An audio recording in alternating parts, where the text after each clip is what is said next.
ng inasa... Ay, Madam Binis, sorry po. Mali ko po, di ko po kayo napansin. Hindi. Mali ko po. Ayos na po. Hindi naman ako si Venice. Ako po si Tata. Nagbebenta ako ng batteries sa Lapas Market. Nalaman ko, kailangan niyo daw po ng tulong eh. Opo, ma'am. Sobra po. Ay, sige po. Ako ka na bahala dito. Back to work, everyone. Tata, you don't have to do this.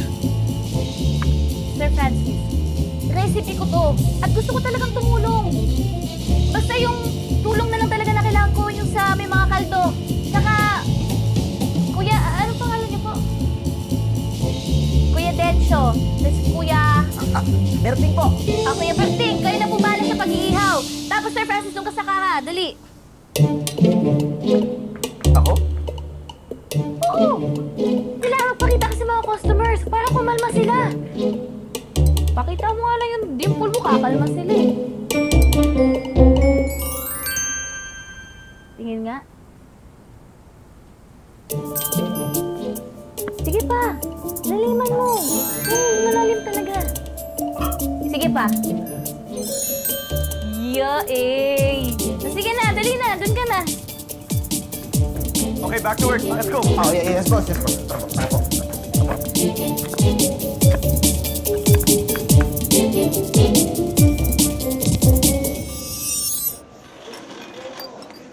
Dito po kayo, La. Nalinis ko na po yung mesa. Damo gid salamat ako. Ano pong order nyo? Batchoy sa buko. May paborito. Sige po. Hey!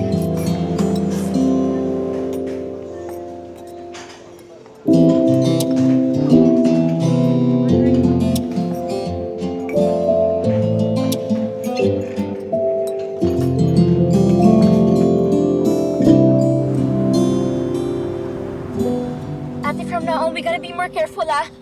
Hindi talaga titigil yung Ivana na yan, eh. At pag nalaman niyo yung tungkol sa amin ni James, masisira talaga kami ni Francis. Akainis. Speaking of Venice, hindi pa rin nakikita yung tablet ko. Tingnan mo, isa pa yan. Hirap buhay ko, ang daming problema. Ganito na lang, Venice. I will take care of the tablet. You go to your husband. Tatawagan ko na lang si Manang Vilma. Remember, first day ngayon ni Francis sa restaurant. I'm sure stressed na stressed you. Kailangan mo bumawi sa kanya. Sa totoo lang, kasalanan mo naman kung bakit siya natiputi. Pinagtakpan niya yung paglalayas mo.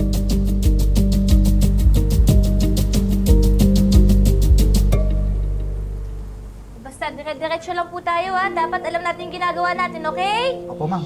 Kuya Berting, kamusta po yung mga manok? Malapit na to, madam. Ganado yung mga manok. Uy, ganadong maluto, madam. Pinadong maluto. Yun, masarap to.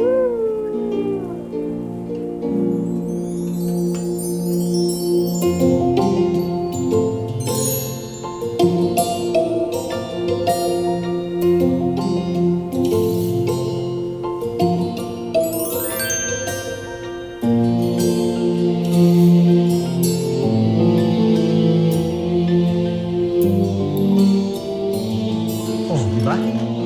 Di tumahimik yung mga gutom.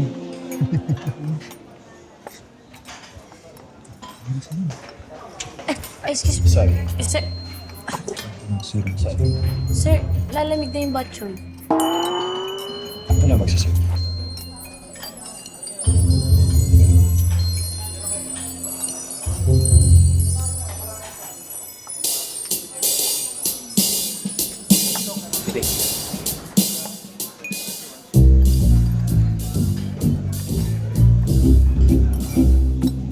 Oh, Sinabi nila magpapatentero kayo dito.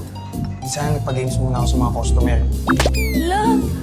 Ang init ng ulo mo, mainit pa sa kusina.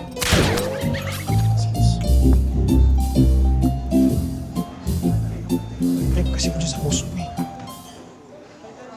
Alam mo, relax ka lang kaya. Mag-serve na lang tayo. Smile.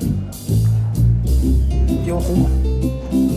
Maaga ka mapapanood yan. Bahala ka nga.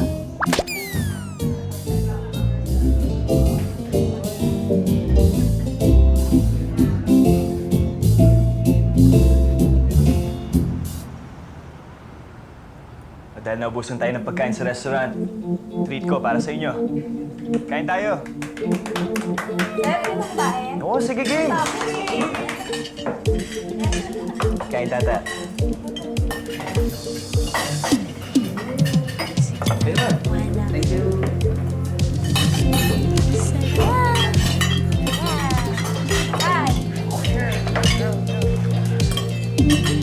Tata, John Paul. Para sa inyo pala. Sa tulong nyo at sa bala na rin. Naku, sir. Wag na. Isipin mo na lang tulong kaibigan yung ginawa namin. Kaya hindi na namin kailangan yun.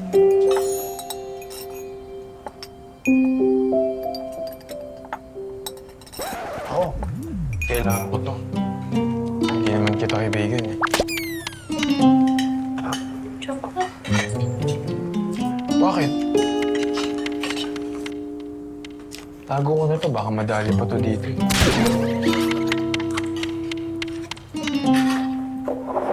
Kain lang. Pasensya mo na yun, ha?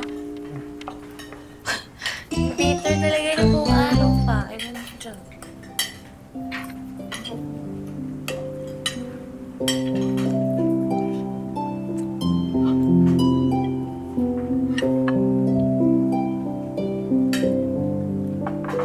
Tata.